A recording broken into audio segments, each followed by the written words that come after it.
All right. Well, it is top of the hour.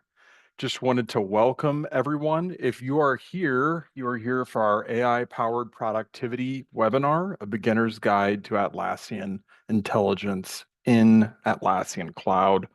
Welcome. My name is Sam Ayers. I'm an engagement director at Valiantys North America, and I'm an Atlassian certified professional.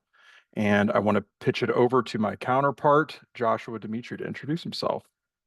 Hello, everyone. I am Josh Dimitri. I'm a principal solutions architect at Valiantys. So I spend a lot of my time talking with our customers around really, cloud transformations and kind of how can we utilize Atlassian Cloud to its best feature sets and to its furthest extent to accelerate the work we're doing in cloud.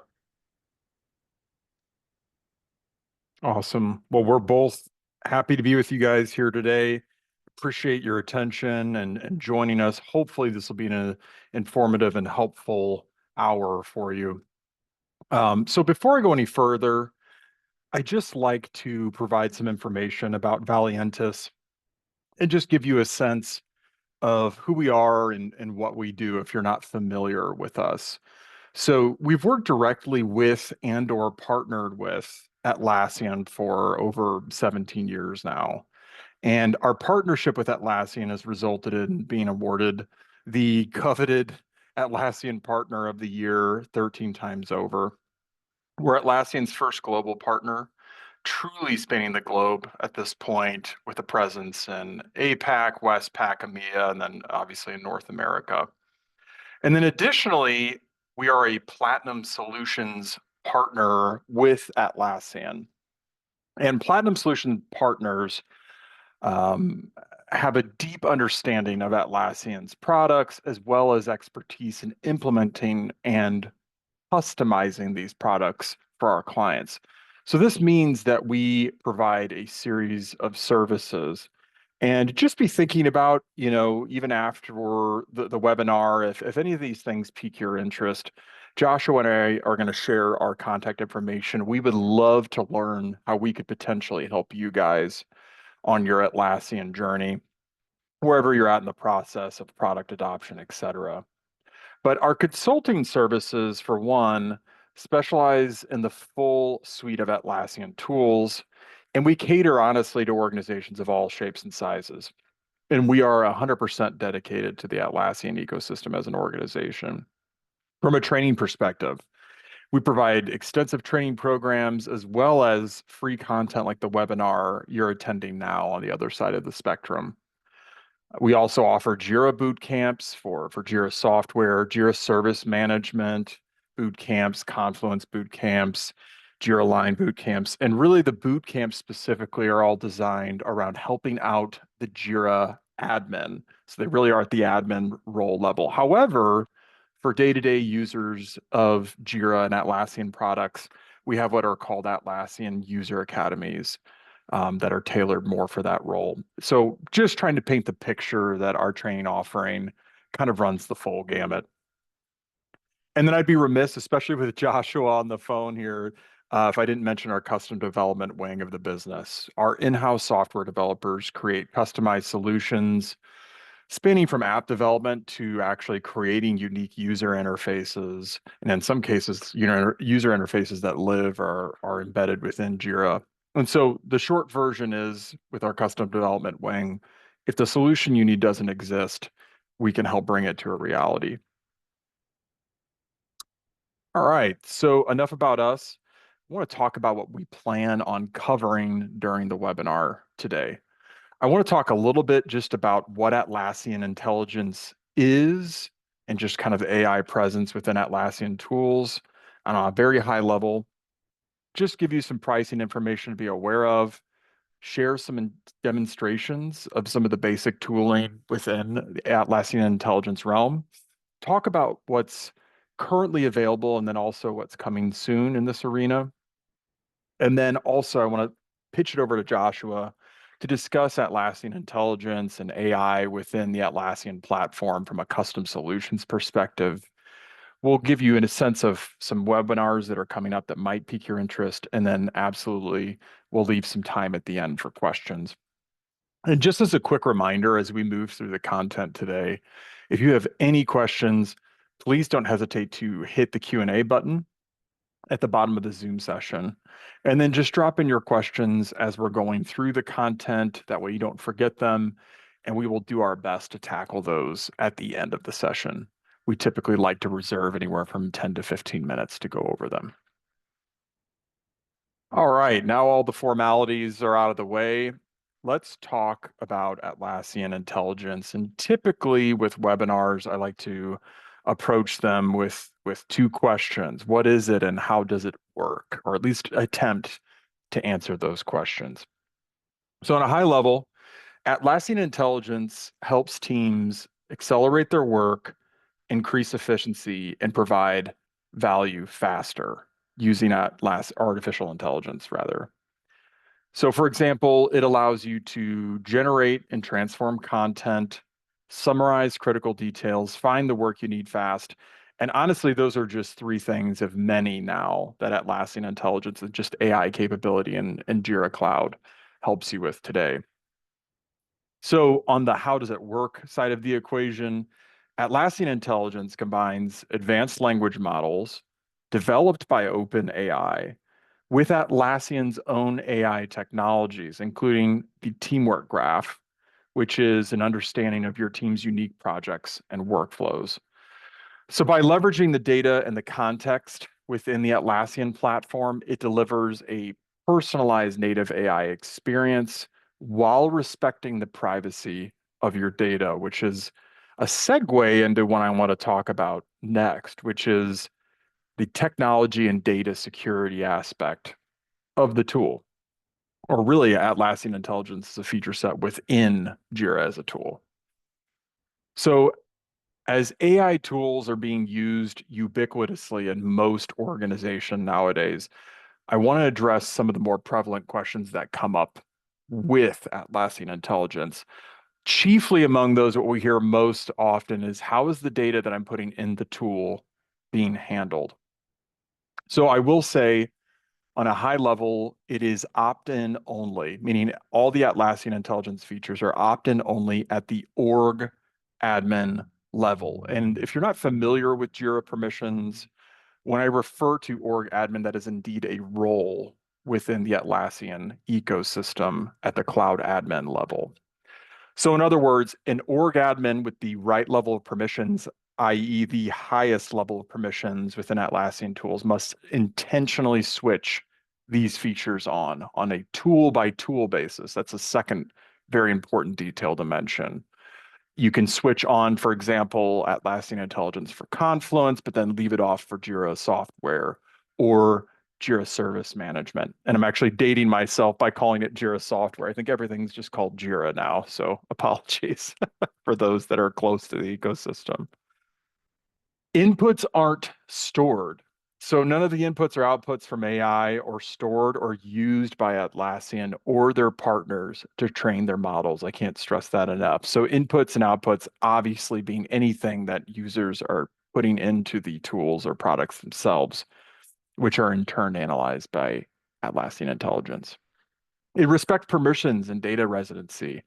Atlassian Intelligence respects all existing permissions within the Atlassian product. So for example, Atlassian Intelligence is going to respect whether or not you have access to the Jira work items you're searching for.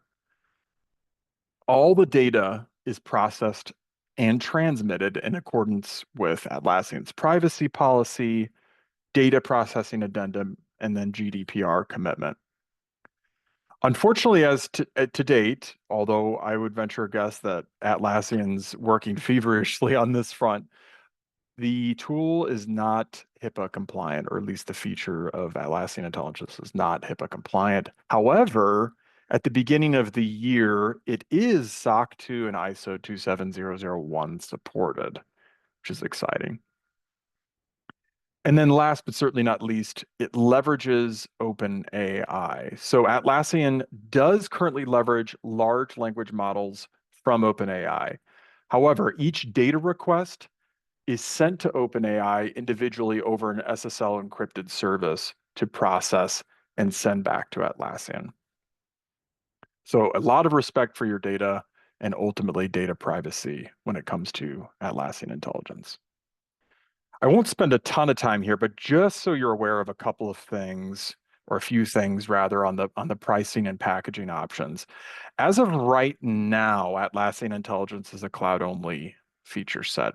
It's only available for premium and enterprise users, and there actually are now usage limits in place. The short version on the usage limits is that if you abuse it, you lose it.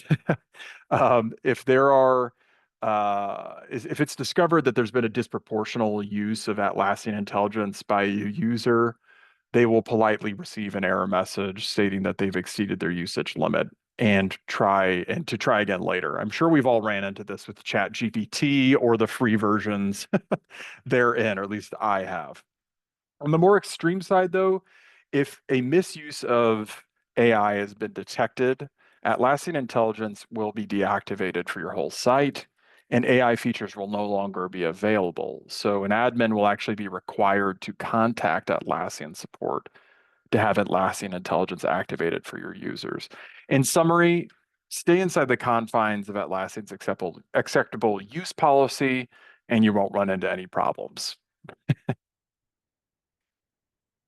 All right.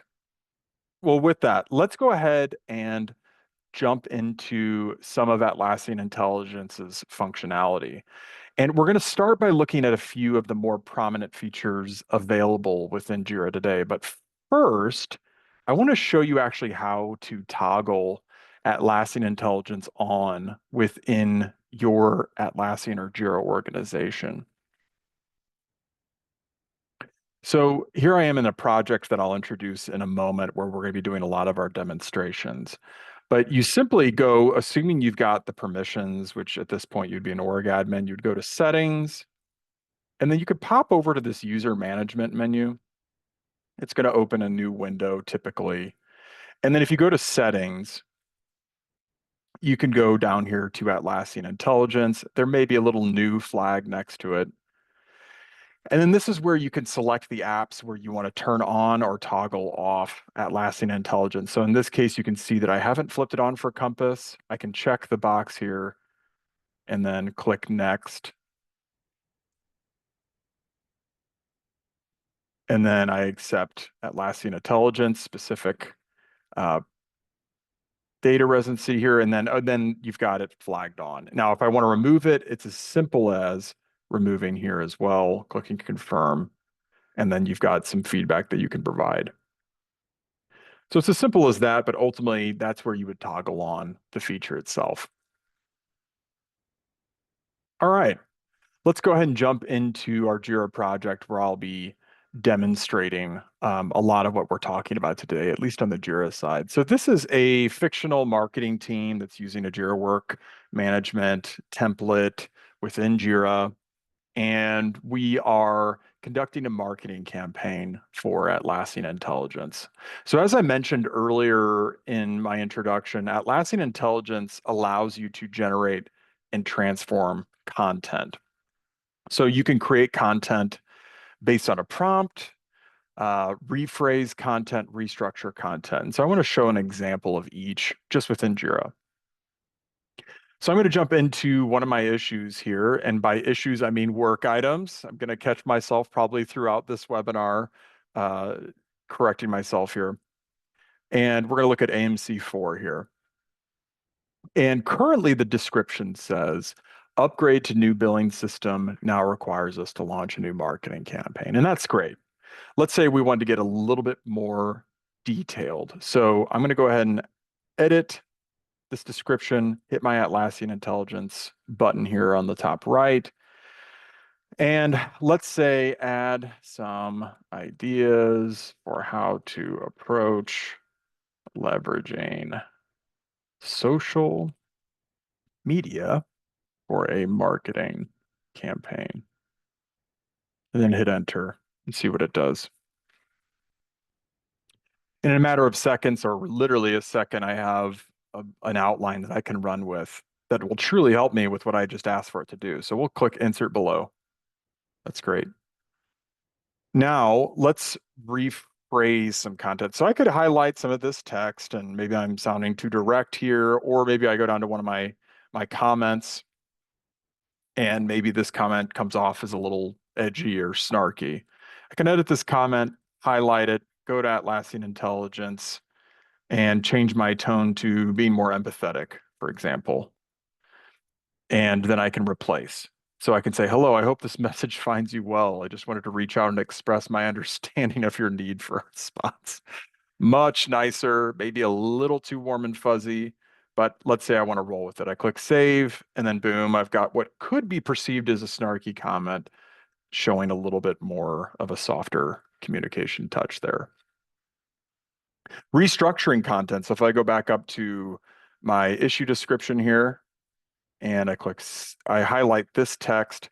Maybe I want to alphabetize what's here. So I could highlight the text and say, let's say restructure the list alphabetically based on the first character in each line. Give it something a little bit harder to do. And then in a matter of seconds, I can replace the text. It's alphabetically organized there. Could also highlight the text and say, make this a numbered list. I think you get the point, but ultimately you can use just the prompt to restructure content very, very quickly. I click replace, it's there, save.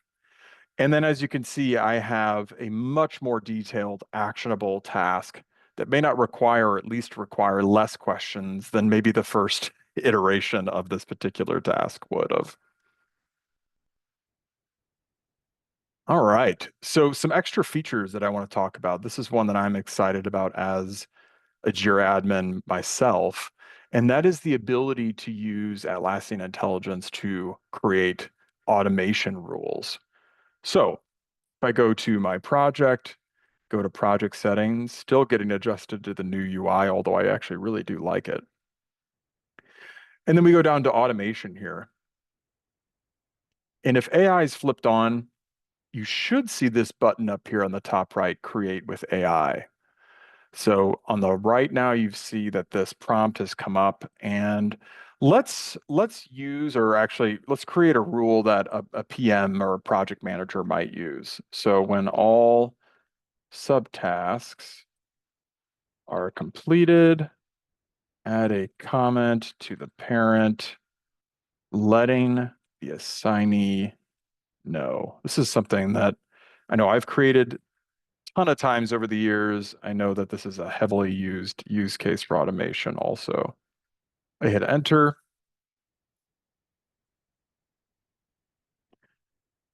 Let's go through it. So my trigger is when work item is transitioned to done. That checks out. For the parent, yep, branch rule, that makes sense to me logically. If the subtask matches status of done, and it chose to use JQL, that's great. Add a comment to the work item. Perfect. All subtasks are completed. It's exactly what I asked it to do. Let's do something a little bit harder and see what it does. When an issue type, ooh, I said issue type, but let's see. Let's see if it is able to handle not being called a work item. Asset is created and social media is in the issue summary. Add the social media label and create a subtask under the same issue. I told you this was going to be harder with target influencers in the issue summary. Woo! That's quite the laundry list. Let's see what happens. All right, let's go through it. So when a work item is created, okay, I like that. Issue type equals marketing asset. Absolutely. Summary contains social media. Perfect. Edit the field labels. It even got my underscore. That's cool. and then create 0 subtasks. So not quite. However, I will say this got us about 90% there. All I would have to do is add however many subtasks I want to create here, put in the summary, and then I click save, and I'm able to turn on the rule. So AI in general, and I think maybe all of us, maybe to a certain extent, if you've been using or bringing in artificial intelligence tools into your daily workflow, even outside of the Atlassian ecosystem, the understanding is that it shoulders a lot of the preliminary work for you, saves a ton of time, and even getting you 90% there is not even an exception to that. It's super helpful. All right.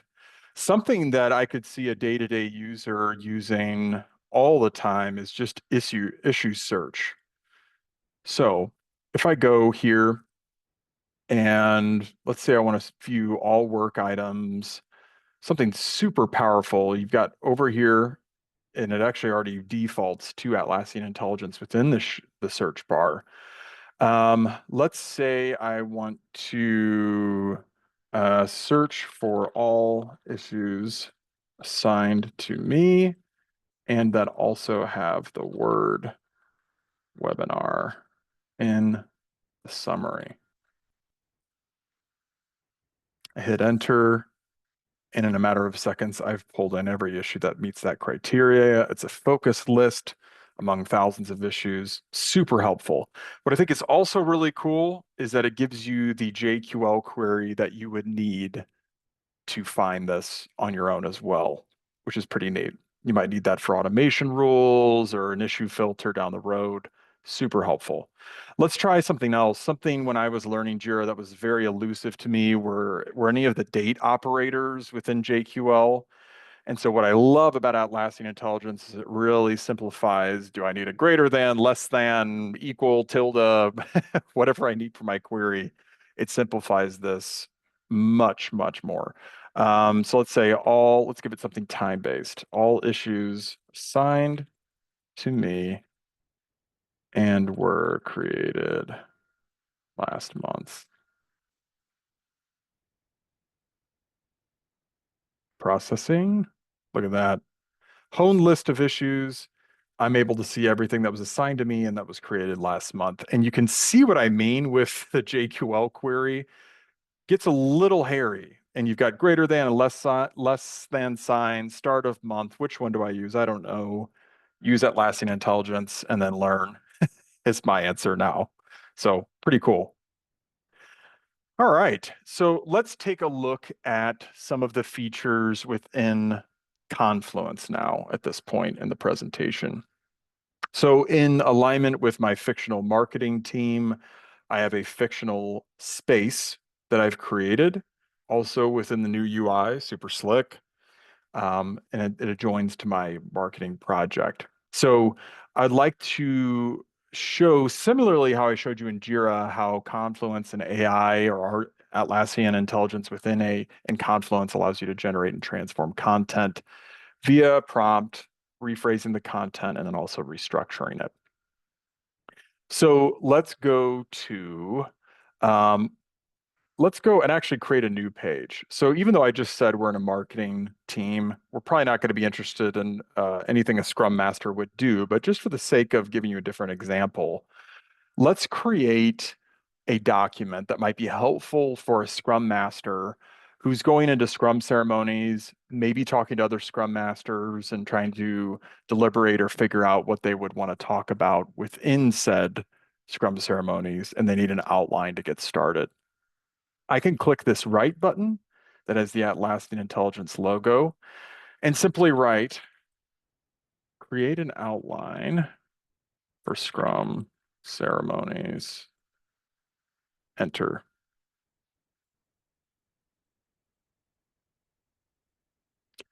And boom, very, very quickly, I've got an outline that I can take and run with. Maybe this is 100%, maybe this is 95%, maybe it's 90%. Either way, this saved me a ton of time of having to think about how do I want to outline this. You're able to interact with the text and figure out if it's exactly what you want to say. I click insert and I can say outline for Scrum ceremonies, publish, and I'm off to the races. Seconds. Going back to being a marketing team and keeping in line for what this space is used for currently. Let's say we needed to develop a plan for a grassroots marketing campaign. So let's do that. Let's create a new page,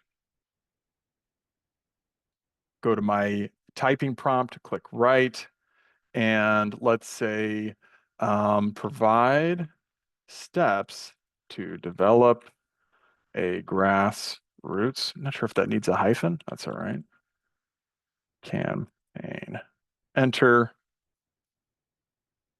processing, and boom. In seconds, I have something I can take and run with. Steps for grassroots marketing campaign. Give it a title. I think I can spell campaign and then publish. And you've published a page that somebody can take and run with, or you can take and run with yourself.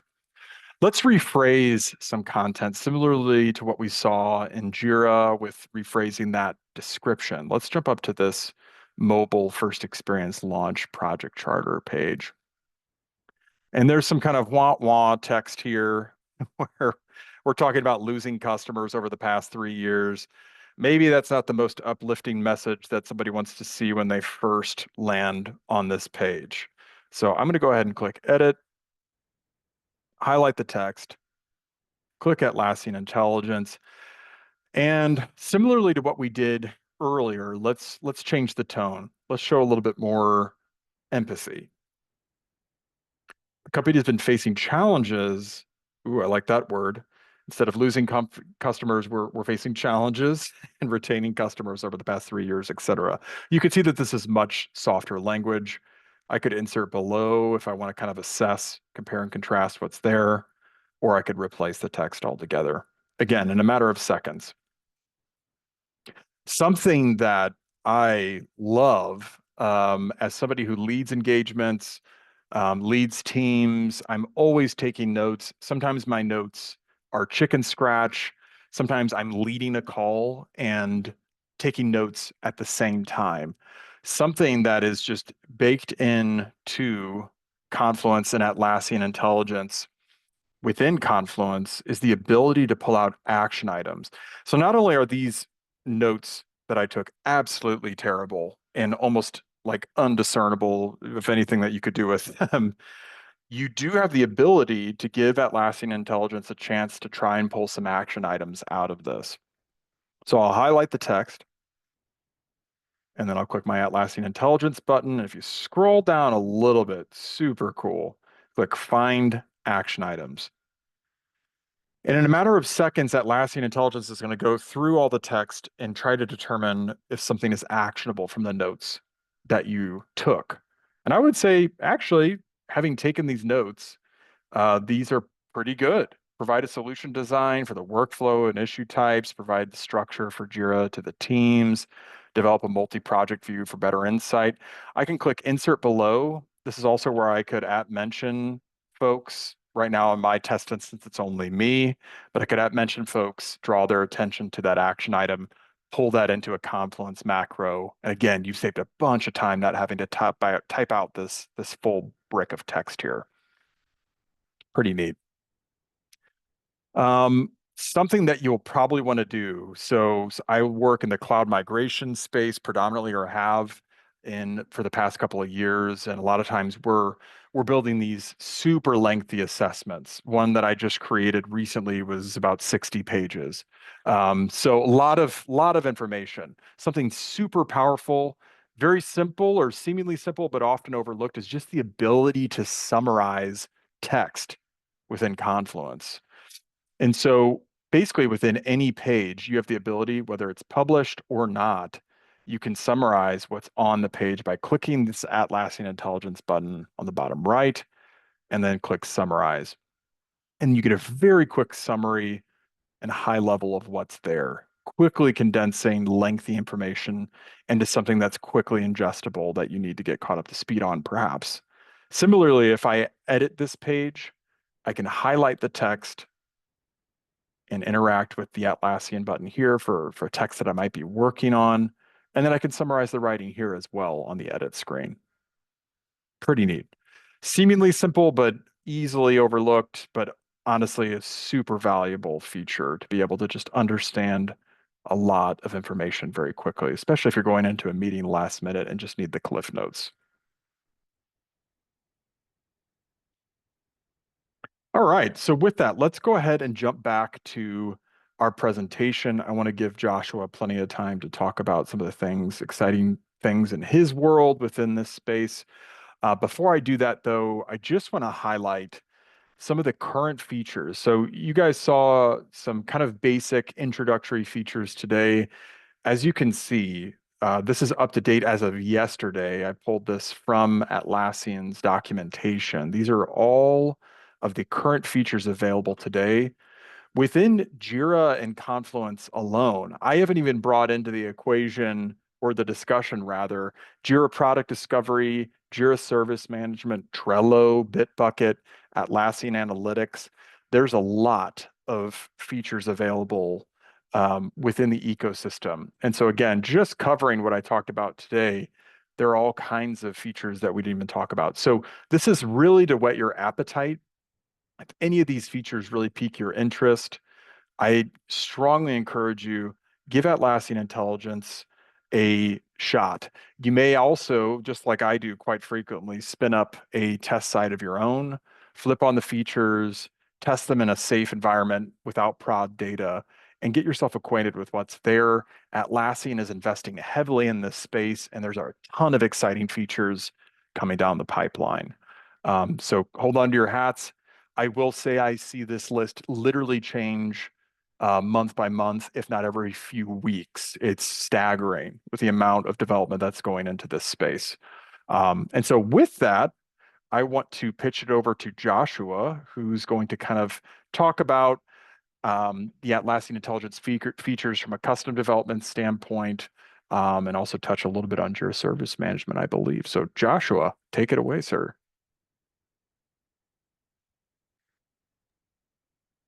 All right, thank you, Sam. Yeah, so like Sam mentioned, I'm going to start by talking a little bit about Jira Service Management and how it plays into Atlassian Intelligence.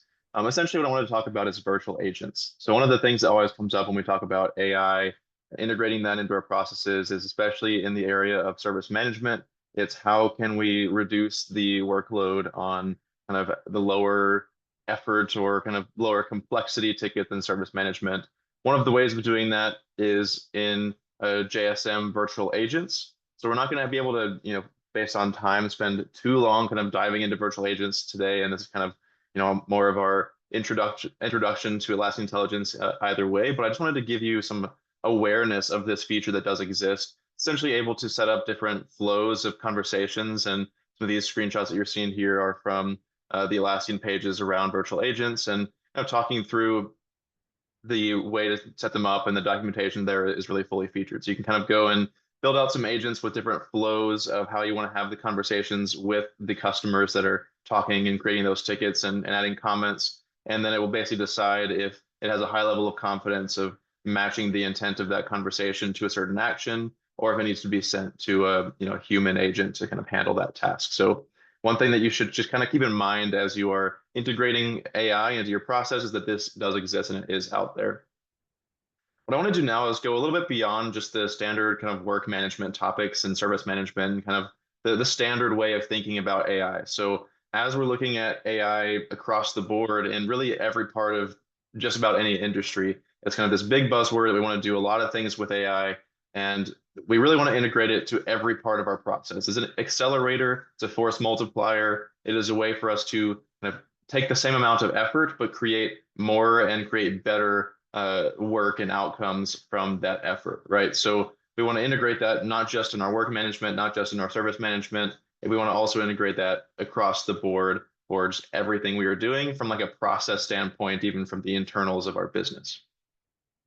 So I'm going to walk through kind of these two diagrams here. Essentially, it's how do we build, custom tooling and custom parts of our organization and maybe custom applications, that type of thing, with and without AI, and kind of what does it look like to use Atlassian Intelligence as part of that process.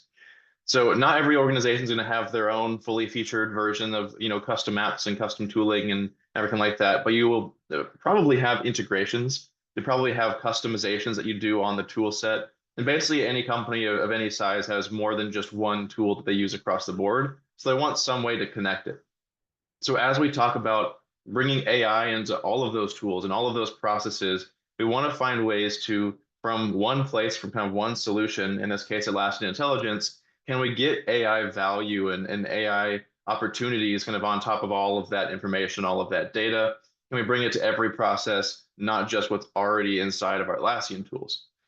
And if we look at the left in this diagram here, what you'll notice is that we essentially have what I'm calling the old way.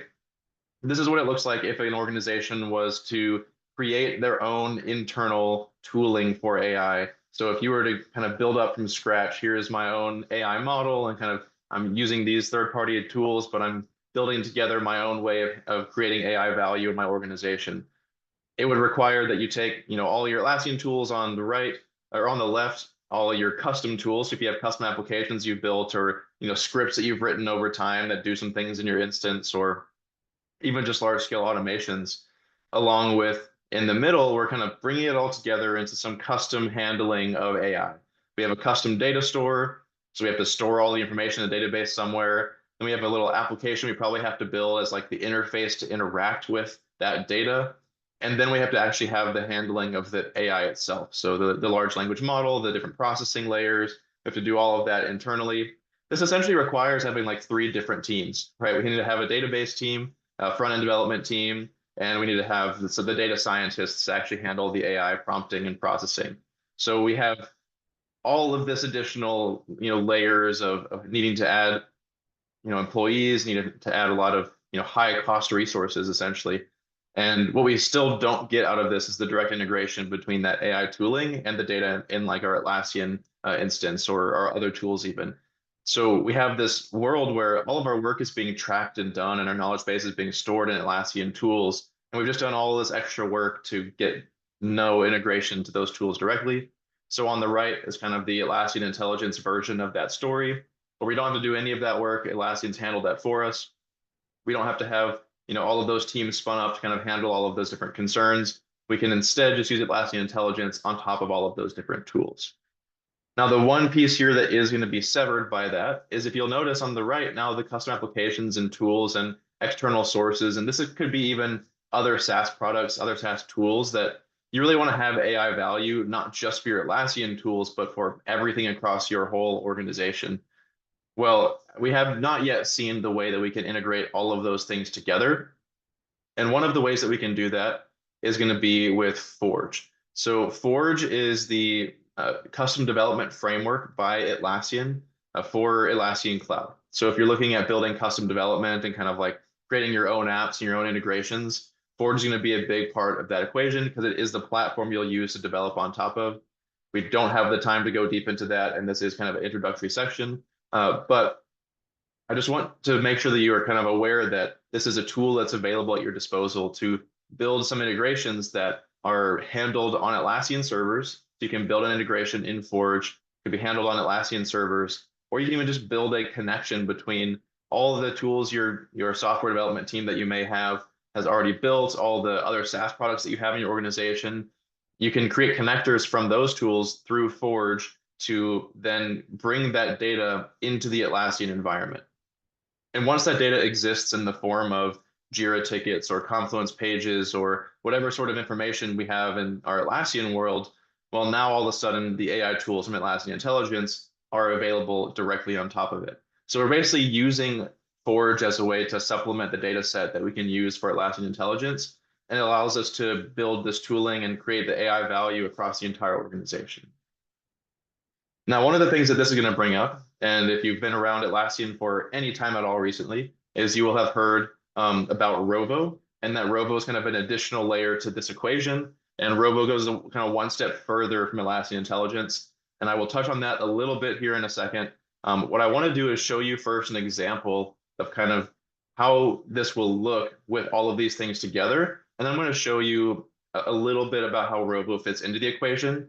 And then there will be some links that we can maybe send, or the YouTube link that was already sent actually in the chat. Well, you can find some webinars that I've done specifically around Rovo and get some more context on Rovo's piece in the equation as well.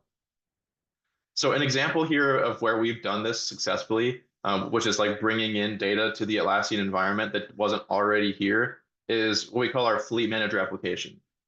We originally built this for an auto manufacturer, and the goal here was to manage reservations of test vehicles.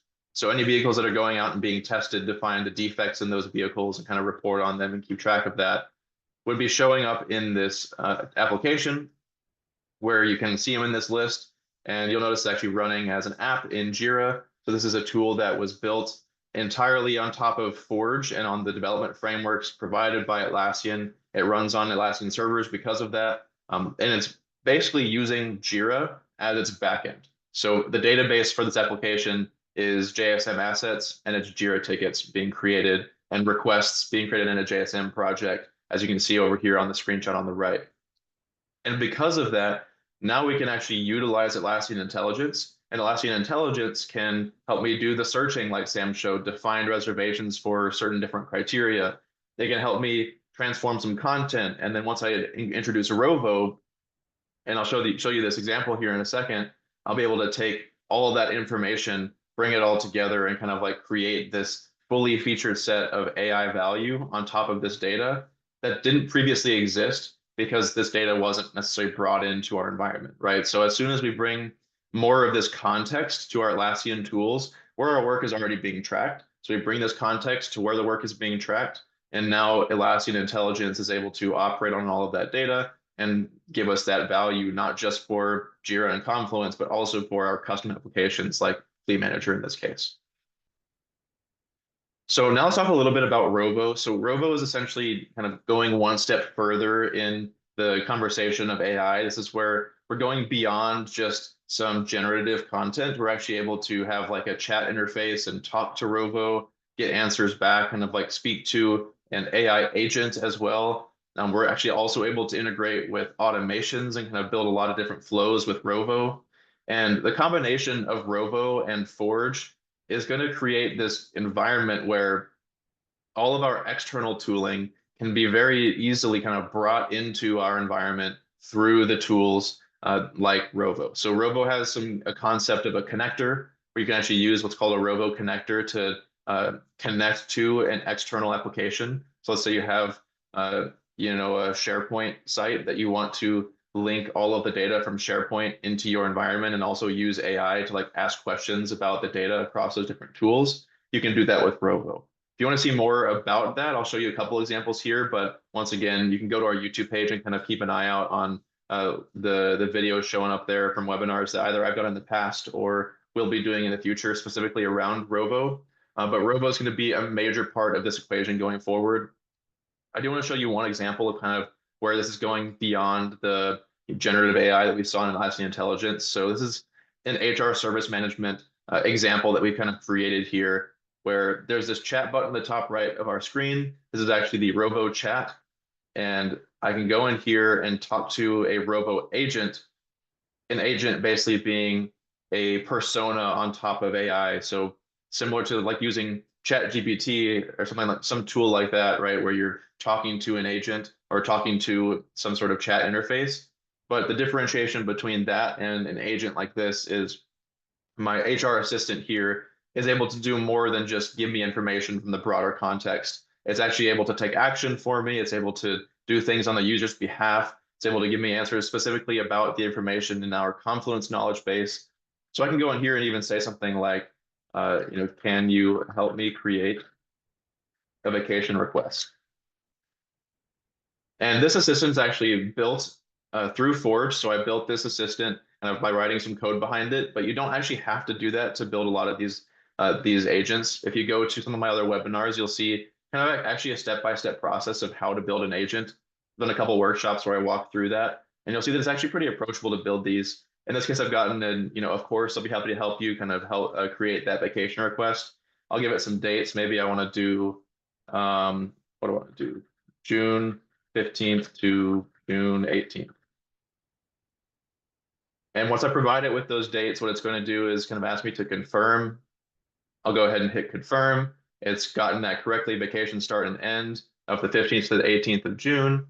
And what it will do is create the vacation request for me. And here in a couple seconds, we'll see it show up on this list of requests in the queue. Just give it some time to kind of refresh and then it'll show up. But this is where we're seeing AI as it shows up right here. Take action that's just going beyond what we're doing just in kind of this generative context of like restructuring and generating content. It is actually creating an automation and an action on top of what the user's asking for, right? So when we talk about building custom tooling with AI, Robo is a big part of that equation and definitely a thing to keep an eye out for. So like I said, go look on our YouTube channel, find some of those other webinars if you're interested as well. We actually did just recently on Tuesday host a webinar that broke the Guinness World Record for most users attending a software lesson, and it was a workshop and a training on Robo specifically. So it's not yet posted on our YouTube channel, but keep an eye on the YouTube channel for the video recording of that session to go up. I basically walk through how to create an agent similar to that one that you just saw with automations and kind of going through the UI and building it. So a good thing to keep an eye out for. And Robo is going to be a big part of the equation using AI across your Atlassian tooling. Okay, about kind of one more image here that I want to show, and this kind of the overarching mindset with Robo. It is to drive business value through automation. So we're basically taking tasks that would have been handled by humans that are slow or manual processes, and we're using Robo agents with automations or with the chat interface or with whatever interface that we kind of build around Robo. If we want to create our own applications, like we saw with Forge and integrate Robo with those things, we're basically using all of those different ways of building value to take slow and manual processes and make them become more low touch automated actions. And we get a lot of business value being driven from that because we see the ROI of using less of our time to focus on those manual processes and more of our time having higher level thinking and be able to actually take action on those processes. All right, so go ahead and pass it back to Sam to close us out here. And like I said, we've got our list of webinars here, so feel free to go find those ones about Robo if you want to see more about that topic specifically. Yeah. Thanks, Joshua. That's great. Yeah, and to Joshua's points, we've got a fair amount coming down the pipeline. As I mentioned in our training space, there's a ton of free content that we put out every month in a lot of different areas within the ecosystem. And so I highly suggest that you take advantage of all the free webinars that you can. There's some excellent ones for Jira Service Management, for Jira Line, and the list goes on. So please take a look at our website at your leisure and just be aware of what's out there. Essentially, anything that says buy tickets is going to be obviously a paid training that's a little bit more in depth. Anything that says sign up is essentially free, or it can be perceived as being free. So something to be aware of up there. As I mentioned on the front end as well, these QR codes will take you directly to our LinkedIn pages. So scan away now while the screen is on, or feel free to search for our names. Joshua and I would love to stay connected with you guys outside of this call. Feel free to reach out about anything and everything that we could potentially help you or your organizations with. Also, I know we're about to jump into QA, but please feel free to also take advantage of our email addresses. Any questions that we don't answer in total, please feel free to reach out via our email directly. So with that, let's go ahead and take a look at our Q&A questions. Okay. Yeah, so is my data with an Atlassian Intelligence used for other users or customers? So the data, great question. The data you submit and the responses you receive are used only to serve your experience within the tool. So they're not used to train models across customers or anything like that within the ecosystem. So great question. Let's see. Any other questions here? Yes. So does Atlassian Intelligence adhere to data residency? So yeah, I think what this person's referring to is you can actually flip if you're on an enterprise plan, where your data residency resides from an Atlassian data perspective. And so if you turn on data residency, all your in-scope product data will remain stored in the region you have selected. Great question. Okay. I think that is all of the questions we had. Last call. Feel free to punch those in now if you've got any.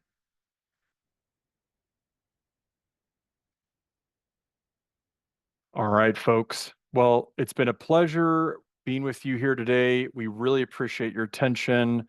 On behalf of Joshua and myself, thank you so much. And we hope that you have a wonderful rest of your week. And if you're in the States, have a wonderful holiday weekend. We'll see you guys.